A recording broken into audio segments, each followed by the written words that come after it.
মাছ বাজারের খবর জানাতে বাগেরহাট থেকে যোগ দিচ্ছেন সহকর্মী আরিফুল ইসলাম।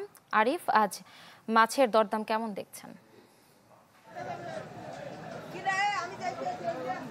ইফরিতা, দাঁড়িয়ে আছি বাগেরহাটের যে বাসাবাটি এলাকার কেবি মৎস্য বাজার। সেখানে আপনি জানেন যে উপকূলীয় জেলা বাগেরহাট, এই বাগেরহাটের যে দক্ষিণে যে সুন্দরবন সংলগ্ন যে বঙ্গোপসাগর রয়েছে, সেখান থেকে মূলত বাগেরহাট, কচুয়া সহ বিভিন্ন এলাকার যেসব জেলে আছে তারা ট্রলার নিয়ে গভীর সমুদ্র থেকে বিভিন্ন মাছ আহরণ করে এই কেবি মৎস্য বাজারে কিন্তু এনে বিক্রি করে। তো সেক্ষেত্রে আমরা গত লাইভে জানিয়েছিলাম যে আসলে ইলিশের বেশ আকাল এবং অনেক ইলিশ এখনও সাগরে তেমন ধরা পড়েনি, যার কারণে ইলিশের বাজার কিন্তু একটু খুব মন্দা এবং সেটা কিন্তু খুব সংকট ছিল।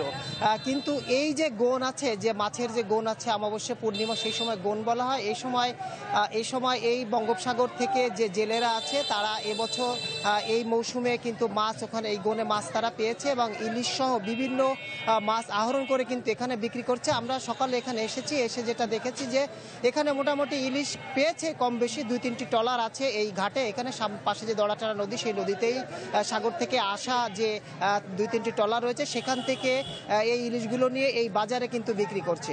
তো সেখান থেকে ইলিশের একটু দাম চড়াই এখানে আমরা বিক্রেতা এবং ক্রেতা সবাই যেটা বলেছে, সেটা 1 কেজি 200-300 গ্রাম যে ইলিশটা রয়েছে সেটার দাম 24 থেকে 2500 টাকা এবং আধা কেজি ওজনের ইলিশ যেটা সেটা হচ্ছে 900 বা 1000 বা 1100 টাকা রয়েছে।